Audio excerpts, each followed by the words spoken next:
40 দিন আমল করতে পারলে আল্লাহ আপনার এমন নূর দিবে, তাকাবেন আল্লাহ নূর দেখবেন।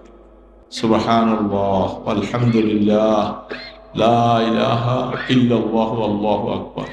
এই দোয়াটা মনে হয় পারে না এমন নাই, সবাই পারে।